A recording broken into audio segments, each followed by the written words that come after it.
नमस्कार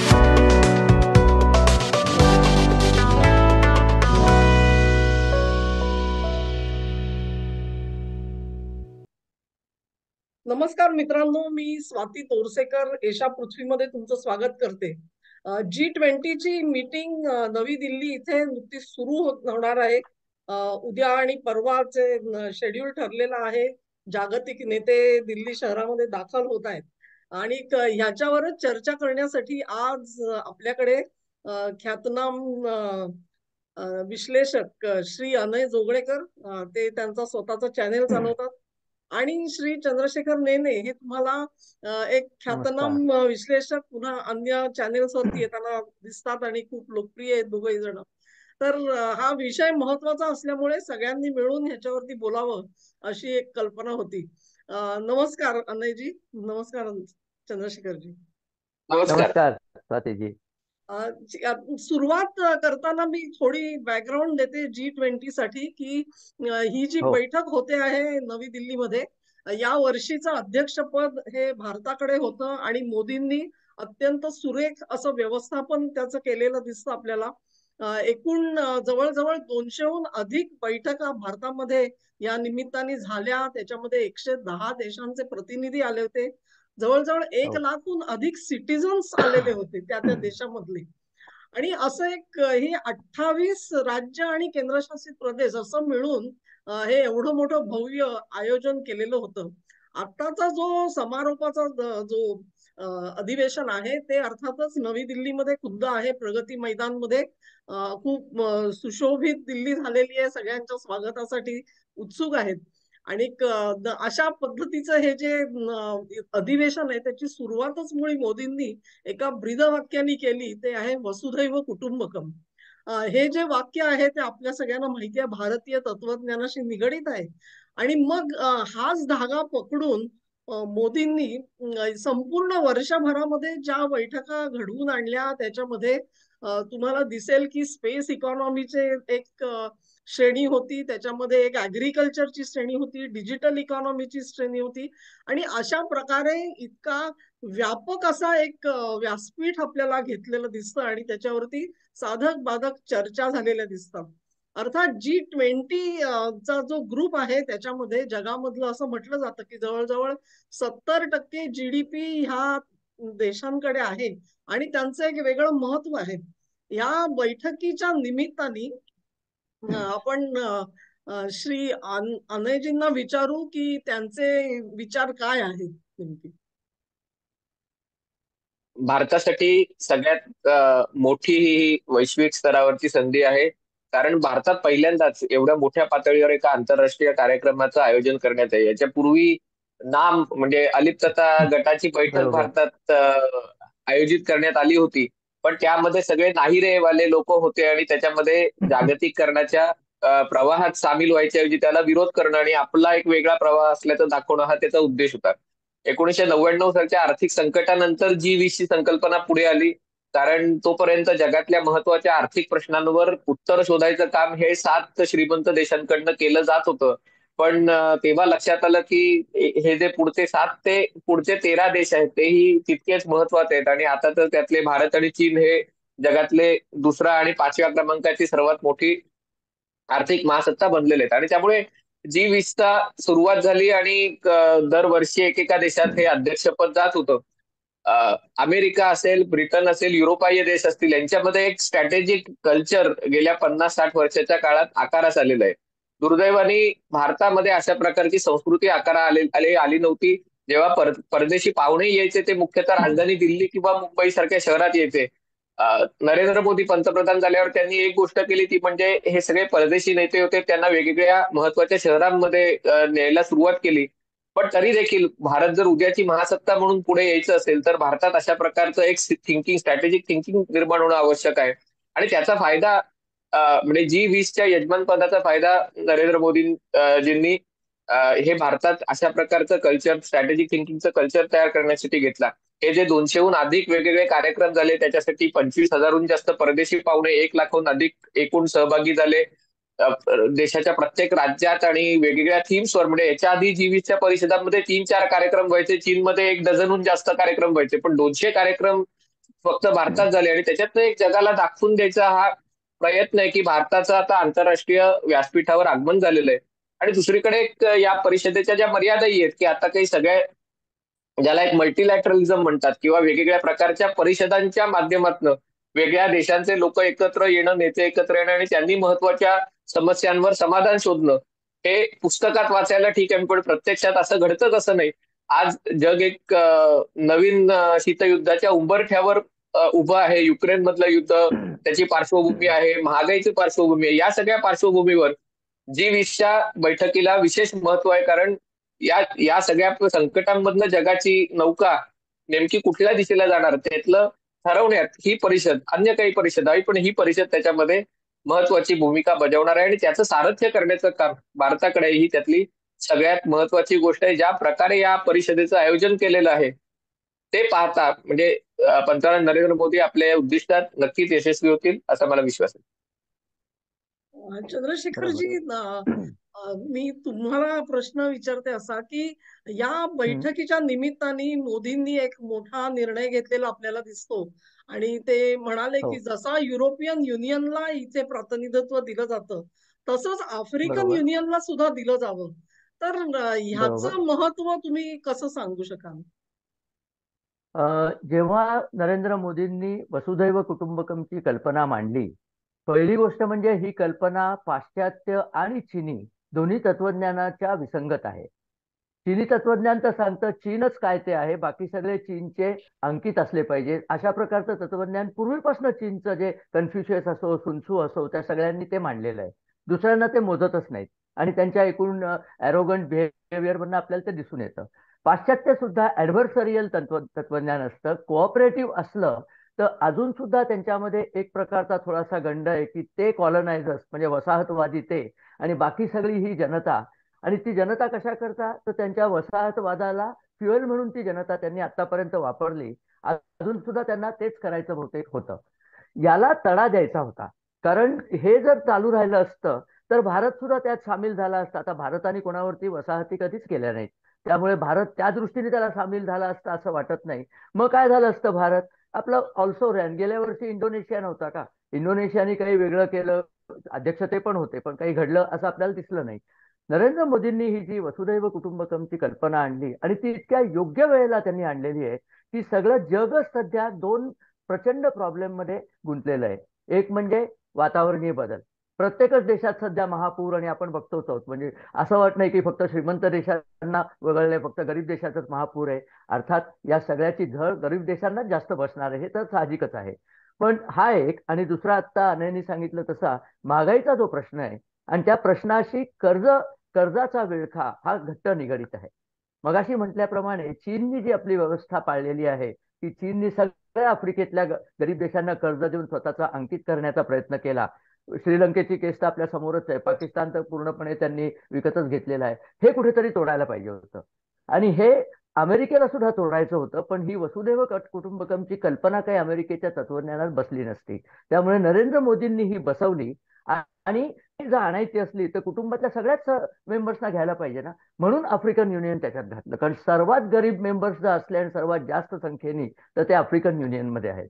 त्यांना आपल्याबरोबर घेणं हा मास्टर स्ट्रोक आहे माझ्या मते. आणि एक छोटीशी गोष्ट, सगळ्या भारतभर ज्या या परिषदा घेतल्या त्याच्यातनं दाखवलं की भारत हे स्वतः सुद्धा वसुधैव कुटुंबकमचं पालन करतं. आमच्या विविध संस्कृती, विविध भाषा, विविध चालीरीती, विविध वंश हे सगळे एकत्र एका कुटुंबाचा भाग आहे हे दाखवण्याकरता या परिषदा सगळीकडे घेतल्या आहेत. तर मला वाटतं स्वतः केलं आणि मग आधी केले मग सांगितले तसं दाखवण्याचा हा प्रयत्न आहे. आणि हा संदेश माझ्या मते ज्याला ग्लोबल साऊथ म्हणतात, म्हणजे दक्षिणेकडचे, म्हणजे त्यांना गरीब देश म्हटलं जातं, त्यांच्याकडे निश्चितच पोचलेला आहे. जरूर. मला तरी असं वाटतं की एकंदरीतच संपूर्ण देशाचा जो विकास झालेला आहे त्याच्याबद्दल एक आश्वस्तता यावी सर्व G20च्या सभासदांमध्ये.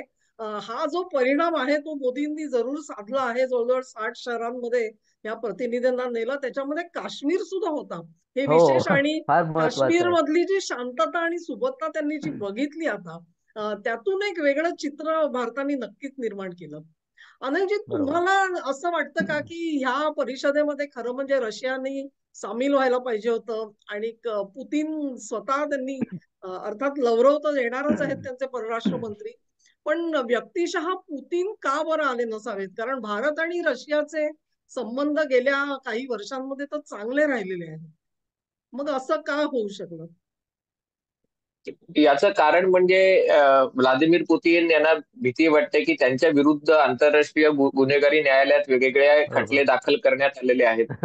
आणि जर ते समजा अशा देशांमध्ये गेले की जो त्या आंतरराष्ट्रीय न्यायालयाचा सदस्य आहे, तर त्यांना अटक करण्यात येईल. अर्थात ही भीती काही फारशी वास्तवाला धरून नाही, पण याच करण्यासाठी ते दक्षिण आफ्रिकेतही ब्रिक्स बैठकीला गेले नाहीत. दुसरीकडे ही गोष्ट मान्य करायला पाहिजे की जरी भारत आणि रशिया संबंध ऐतिहासिकदृष्ट्या चांगले असले आणि भारतात काँग्रेसचं सरकार असलं किंवा भाजपचं किंवा आघाडीचं सरकार असलं तरी हे संबंध चांगले राहिले असले, तरी देखील हे मान्य करायला पाहिजे की आंतरराष्ट्रीय राजकारणाच्या पटलावरनं रशियाचा अस्त आता जवळ आलेला आहे. याचं कारण रशिया एक म्हणजे तेल संपन्न गौरवर्णीय अरब देश अशी आता रशियाची ओळख राहिलेली आहे. जी ऍडव्हान्स टेक्नॉलॉजी असेल किंवा संरक्षण असेल किंवा कुठल्याही प्रकारचे म्हणजे रिसोर्सेस सोडलं तर रशियाला जगाला देण्यासारखं काही नाहीये. ज्या प्रकारे रशियाच्या लष्कराने युक्रेनमध्ये नांगी टाकली आणि आता युक्रेनची तशीच अवस्था झाली, ते पाहता रशिया एक महासत्ता म्हणून आपला नावलौकिक मिरवू शकत नाही. त्याच्याकडे खूप प्रचंड प्रमाणावर उपद्रव मूल्य आहे.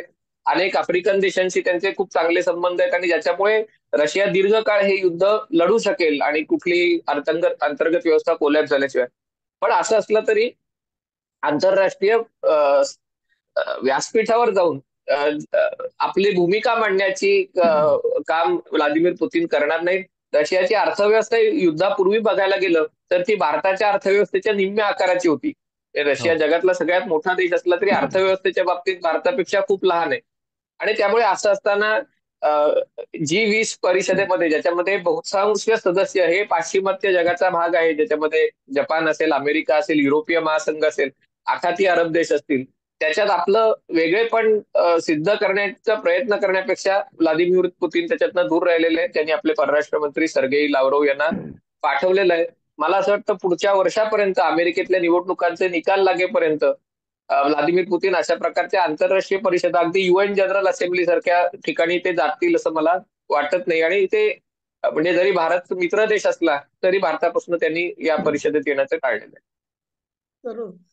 ह्याचाच अर्थ असा की एक प्रकारे युक्रेनच्या युद्धाचं सावट जे आहे ते हो. G20च्या बैठकीवर पडलेलं दिसतं. आणि त्याचंच प्रतिबिंब जे आहे ते पुतीन यांनी या मीटिंगमध्ये उपस्थित न राहण्याच्या निर्णयामध्ये आपल्याला कळून येतं. मग अशीच काही कारणं चंद्रशेखरजी हम्म. चीनचे शी जिनपिंग यांनी न येण्यामध्ये आहे का? त्याच्या मागे सुद्धा आणखी वेगळी वा. काही कारणं आहेत? चीनचा सगळा कार्यक्रमच वेगळ्या दिशेने आता चाललेला आहे. प्रत्यक्षात काय झालं, आता परवाच एक बातमी आली आणि ती फारशी इथे चर्चिली नाहीये, की कम्युनिस्ट पार्टीचे जे एल्डर्स ज्यांना म्हणतात, म्हणजे शी जिनपिंगना सिनियर असणारे लोक, त्यांनी अपरंटली शी जिनपिंग वरती भरपूर तोंडसूक घेतलं होतं. त्यांची ते एका बायजी नावाच्या एका ठिकाणी जी परिषद झाली, ती दरवर्षी त्यांची दोनदा होते, चीनी कम्युनिस्ट पार्टीची. त्याच्यात त्यांनी शी जिनपिंग आणि त्यांच्या धोरणांना चीनच्या सध्याच्या गैरव्यवस्थेला जबाबदार धरलेलं आहे, अशा बातम्या आलेल्या आहेत.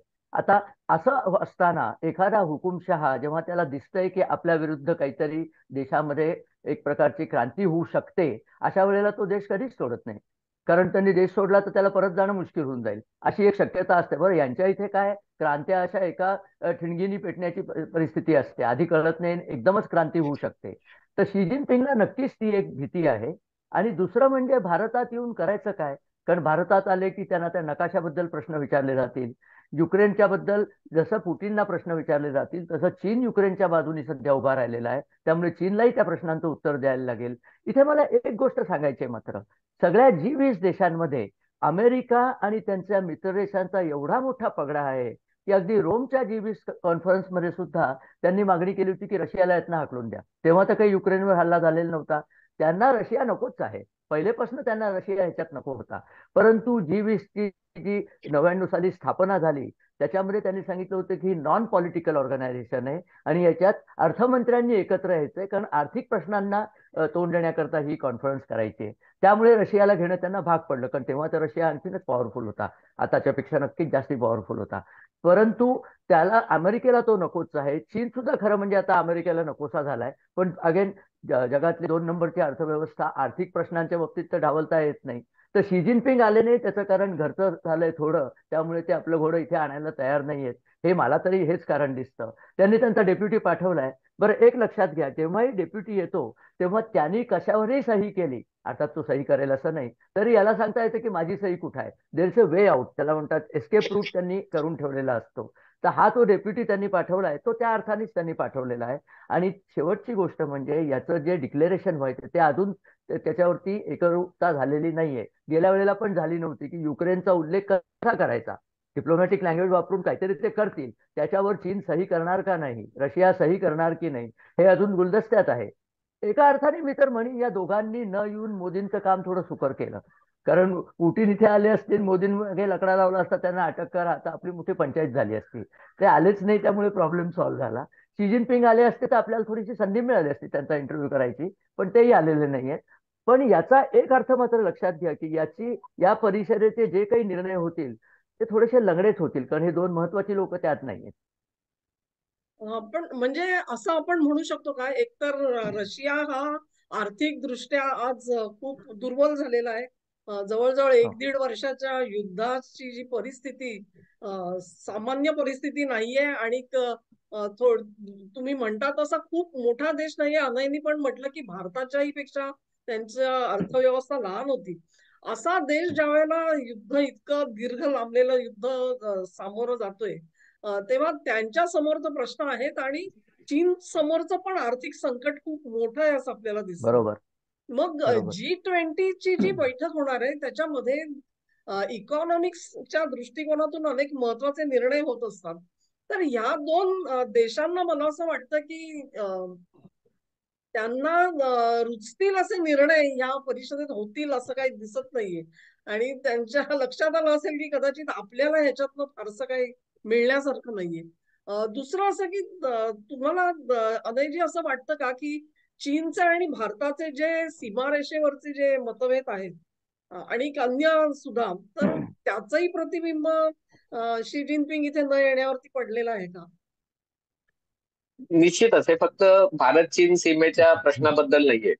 गेल्या किमान 7 वर्ष चीन हा अमेरिकेच्या परराष्ट्र धोरणाच्या दृष्टीने मध्यबिंदू झालेला आहे, केंद्रबिंदू झालेला आहे. म्हणजे आखातापासून त्यांनी ते आपलं परराष्ट्र धोरण, ज्याला पिव्हॉट म्हणतात, पिव्हॉट तो एशियाई, अगदी हिलरी क्लिंटन त्यांचे परराष्ट्र मंत्री असताना चीन त्यांना केंद्रित केलेलं आहे.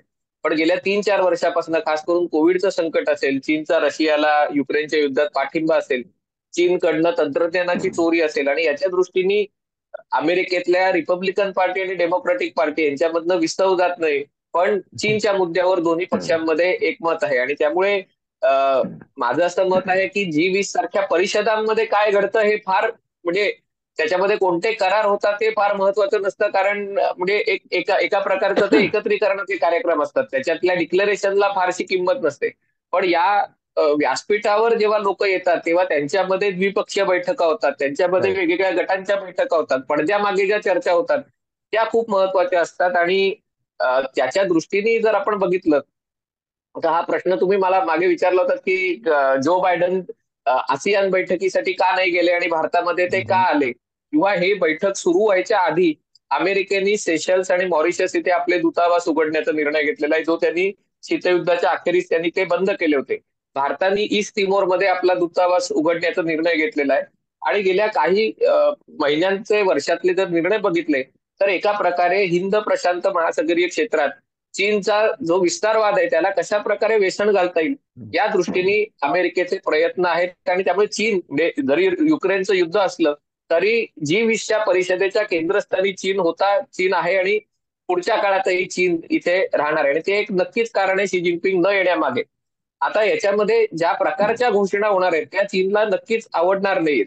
म्हणजे अजून हे घोषित झालेलं नाहीये, पण काल एक बातमी आलेली की 2024 साली प्रजासत्ताक दिनाला पंतप्रधान नरेंद्र मोदी क्वाड गटाच्या अध्यक्षांना भारतात प्रमुख पाहुणे म्हणून बोलावणार आहेत. जर अशा प्रकारे क्वाड गटाचे अध्यक्ष जपान, अमेरिका, ऑस्ट्रेलियाचे नेते जर भारतात 26 जानेवारीला आले तर त्याच्यातनं एक जे स्टेटमेंट जातं ते तो चीनला नक्कीच संदेश असतो. दुसरी गोष्ट आज होणार आहे असं त्याची चर्चा आहे उद्याच्या परिषदेत, ती म्हणजे आखाती देशांमधनं म्हणजे UAE, सौदी अरेबिया मार्गे रेल्वे मार्ग बांधण्याचा प्रयत्न अनेक वर्षांपासून चालू आहे. चीन या प्रकल्पात इंटरेस्टेड होता, त्यांनी ते बेल्ट रोडमध्ये त्याचा समावेश केला होता. पण आता अमेरिकेच्या पुढाकारामुळे या रेल्वे मार्गाचं काम भारत करणार आहे आणि आखाती देशातनं रेल्वे मार्ग बांधून तो सौदी अरेबिया आणि इस्रायलच्या हैफा बंदरापर्यंत जोडला. तिथे हैफा बंदर अदानी उद्योग समूहाने हो. विकत घेतलंय आणि हैफा मार्गे युरोपशी जोडणं म्हणजे चीनच्या बेल्ट रोड प्रकल्पाला पर्यायी मार्ग निर्माण करण्याचे जे प्रयत्न चालू आहेत त्याच्या सगळ्यांच्या चर्चा घोषणा या बैठकीत केल्या जाणार असताना चीनसाठी अशा बैठकीत येऊन म्हणजे जरी चीन एलिफंट इन द रूम असला तरी बाकीचे सगळे देश चीन विरुद्ध एकत्र झाल्यासारखे किंवा याच्यातले जे डिक्लेरेशन्स आहेत तो अप्रत्यक्षपणे चीनसाठी संदेश की कोणी प्रत्येकाने आपापल्या देशांच्या सीमांचं एक उल्लंघन करू नये किंवा हिंद प्रशांत हो. महासागरात नेव्हिगेशनचं स्वातंत्र्य असावं अशा प्रकारचे जे डिक्लेरेशन असतात पर्यावरणाबद्दलचे जे हे आहेत त्याचा संदेश चीनला आहे ही गोष्ट मात्र उघड आहे. बरोबर आहे. एक या परिषदेच्या निमित्ताने जसं आपण म्हणतो की मार्केटिंगच्या काही टर्म्स असतात तशी ह्या परिषदेमध्ये सतत वापरली गेलेली एक टर्म आहे ती ग्लोबल साऊथ म्हणून. आणि बरोबर. ह्या ग्लोबल साऊथ ही संज्ञा काय आहे आणि ही मोदींनी का वापरली असेल आणि त्याच्यातून त्यांना नेमका काय अर्थ या परिषदेच्या कामकाजापर्यंत आणायचा असावा? चंद्रशेखरजी.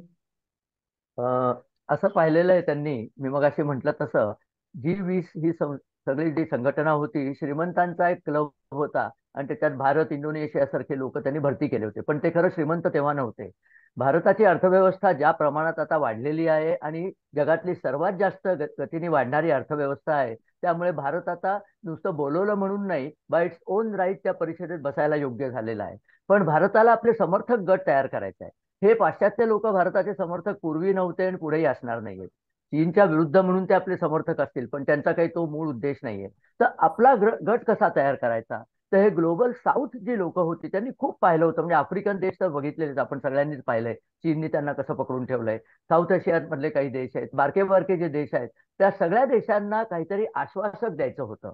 तर हे फार सुंदर काम केलं की ग्लोबल साऊथ नावाची ही संज्ञा तर पूर्वीपासूनच होती. ग्लोबल साऊथ म्हणजे दक्षिणेकडच्या गरीब देशांचा एक गट, मेक्सिको पण त्याच्यामध्ये आहे माहिती आहे. तर ग्लोबल साऊथचे प्रॉब्लेम काय आहेत, त्यांचे दोन मुख्य प्रॉब्लेम आहेत. एक म्हणजे त्यांना कर्ज मिळत नाही आणि मिळालं तर चीन सारख्या सावकाराचं मिळतं जो त्यांना लुटायलाच बसलेला आहे, म्हणजे पैसे नसतात. दुसरं म्हणजे त्यांना ऍडमिनिस्ट्रेशन त्यांचं स्वतःचं नीट करता येत नाही कारण टेक्नॉलॉजी त्यांच्याकडे नाही. सुदैवाने भारताकडे सध्या दोन्ही आहे. भारताकडे उत्तम डिजिटल टेक्नॉलॉजी आहे. आपल्या आधार कार्डाने आपण जे घडवून दाखवलंय, या सगळ्या ग्लोबल साऊथची लोकसंख्या असेल त्याच्या दुपटीहून जास्त लोकसंख्या आपण सहजरित्या आधार कार्डात आणलेली आहे.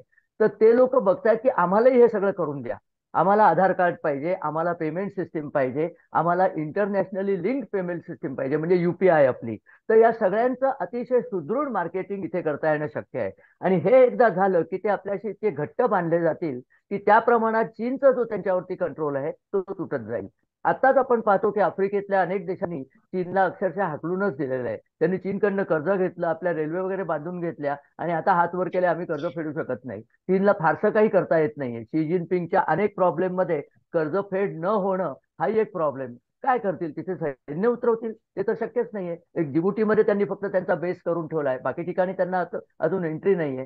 तर ही सगळी मंडळी जर भारताच्या गटात आली आणि जे आता येणं अगदी साहजिक दिसतंय, आपल्याला त्याकरता खर्च करायला लागेल, प्रयत्न करायला लागेल, पण त्याच्यातही आपल्या इथल्या ज्या कंपन्या आहेत म्हणजे TCS घ्या किंवा डिजिटल पेमेंटच्या ज्या मल्टिपल कंपन्या आहेत, आपल्या बँका आहेत आणि मुख्य म्हणजे आपले पोर्टवाले अडाणी, या सगळ्यांना भरपूर व्यवसाय मिळणार आहे. आणि तो व्यवसाय मिळाला हा पॉझिटिव्ह भाग आहे. तो चांगला व्यवसाय आणि भारतासारखी चांगली सिस्टीम जर आपण या ग्लोबल साऊथला देऊ शकलो तर एक दीपस्तंभासारखं भारताचं स्थान होऊन जाईल. हा विचार त्याच्या आधी कोणी केला नव्हता. कारण वसाहतवादी मेंटॅलिटी असली की त्या देशाला लुटणं एवढंच मनात असायचं. हे वसुधैव कुटुंबकम हा नुसता सेंटेन्स नाहीये, माझ्या मते हा जेन्युइन कन्सेप्ट आहे. पंतप्रधान मोदी जेव्हा वसुधैव कुटुंबकम म्हणतात तेव्हा जेन्युइनली ते म्हणतात की अरे तुम्ही चला ना, आपण सगळे एक पृथ्वी, एक कुटुंब आणि एक होऊन या सगळ्या प्रॉब्लेमचा मुकाबला करायचा, हे ते जे सांगतायत तो आता संदेश माझ्या मते लोकांपर्यंत पोहोचायला लागलाय. तो असाच जर पोहोचत राहिला तर भारत काही दिवसांनी एक जगातला अध्वर्यू देश होऊन जाईल, त्याची खरं काळजी अमेरिकेला सुद्धा करायला लागणार आहे काही दिवसांनी, आता नसली तरी. अनयजी, G20च्या निमित्ताने तुमची काही विशेष ऑब्झर्वेशन असतील तर जरूर सांगा. मार्केटिंगच्या बद्दल काही मुद्दे मांडणं आवश्यक आहे आणि त्याच्यामध्ये जसा आधार कार्डाचा मुद्दा चंद्रशेखरजींनी मांडला, तसा युपीआय म्हणजे त्याच्यातनं जी क्रांती झालेली आहे, या महिन्यातच 10 अब्ज व्यवहार बरोबर. युपीआयचे झाले आणि पुढच्या 3 वर्षात दर दिवशी 1 अब्ज व्यवहार होणार आहे. आणि एका प्रकारे युपीआयनी ही जी क्रांती केलेली आहे पेमेंटच्या बाबतीत, तर भारताने ह्या सगळ्या G20चे नेते येणार आहेत, तर त्यांना 2 दिवस वापरायला म्हणून त्यांच्यासाठी मोबाईल फोन मध्ये 1,000 रुपये भरून त्यांना तो मोबाईल फोन दिलेत की तुम्ही कशा प्रकारे. आणि मी हे अनेक ठिकाणी बघितलंय, परदेशातही बघितलंय की जिथे तुम्हाला डेबिट कार्ड क्रेडिट कार्ड वापरायला पैसे मोजावे लागतात किंवा डिजिटल व्यवहार करायला $2 $3 अशी फी द्यावी लागते आणि इथे तुम्ही अगदी $2 $3 व्यवहारही फुकट करू शकता आणि ही एक क्रांती आहे. दुसरी गोष्ट ज्याला म्हणजे पर्यावरणपूरक शेती म्हणतो आणि त्याच्यासाठी मिलेट्स किंवा भरडधान्य म्हणतो, बरोबर. त्याचंही वेगवेगळे पॅकेट्स सरकारनी म्हणजे या सगळ्या पाहुण्यांना दिली जाणार आहेत. वेगवेगळे सांस्कृतिक कार्यक्रमांचं आयोजन करण्यात आलेलं आहे.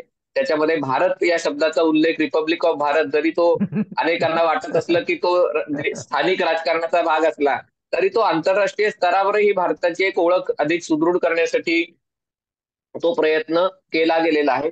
मला असं वाटतं या निमित्ताने म्हणजे G20च्या निमित्ताने जो बायडन यांची जी भेट आहे ती बायलॅटरल व्हिजिट आहे. जनरली G20च्या वेळेला अशा प्रकारच्या द्विपक्षीय भेटींचं आयोजन केलं जात नाही, कारण द्विपक्षीय बैठकींचं आयोजन करायला मोठी ऊर्जा लागते. पण जो बायडन असतील आणि सौदी अरेबियाचे आय थिंक MBS पंतप्रधान आता ते आहेत, तर त्यांच्या दोघांच्या भेटी आपण द्विपक्षीय भेटी आपण आयोजित करतोय.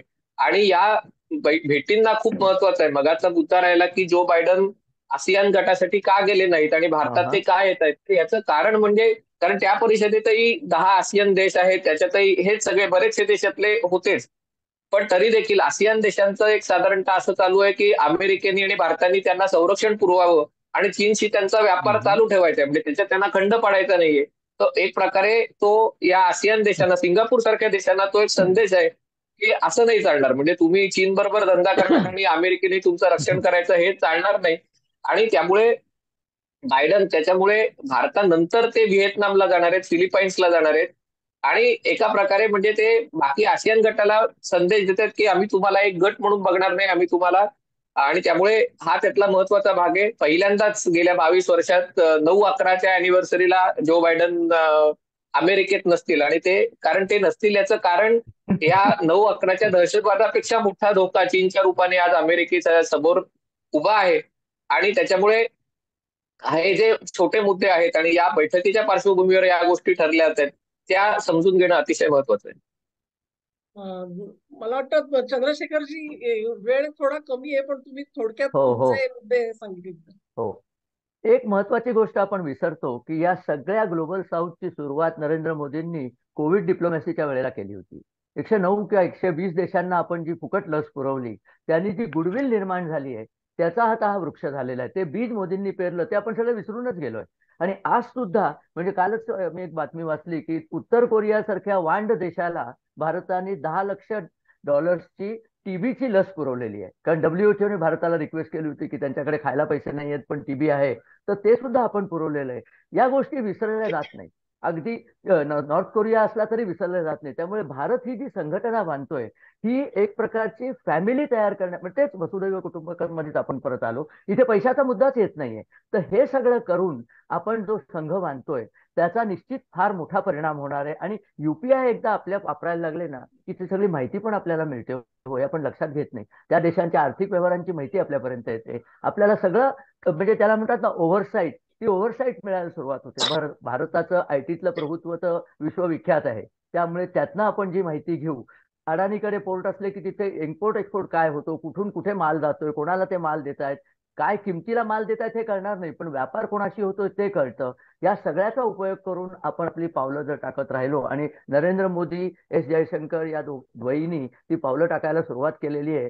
इथे हा शोकेस होता, अर्थात ह्या परिषदा ह्या शोकेसच असतात. त्या शोकेसमध्ये त्यांनी दाखवून दिलेलं आहे की भारत हा आता पूर्वीचा भारत तर राहिलेलाच नाही, इनफॅक्ट बाकी कुठल्याही G20 मध्ये इतक्या ठिकाणी परिषदा झालेल्या नव्हत्या. भारत हा एक देश नसून एक मोठं मायक्रोकॉझम आहे. म्हणजे एक प्रकारे युनायटेड नेशन्स ऑफ इंडिया असं त्याला म्हणायला लागेल, अशा तऱ्हेचा हा देश आहे.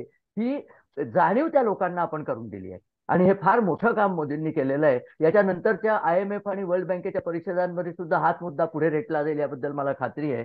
भारताचे उज्ज्वल दिवस येत आहेत. अपना टाइम आएगा असं जे म्हणतात, मी बरेचदा सांगत असतो, ते त्याच करता सांगत असतो. त्यामुळे माझ्या मते या परिषदेचं फलित हेच आहे की भारत नुसता वरती दिसतोय असं नाही, त्याचे दोन प्रतिस्पर्धी तर वर्गातच येत नाहीयेत, ते मुळी अटेंड पण करायला आलेले नाहीयेत. हाही संदेश लोकांपर्यंत पोहोचतो असं मला वाटतं.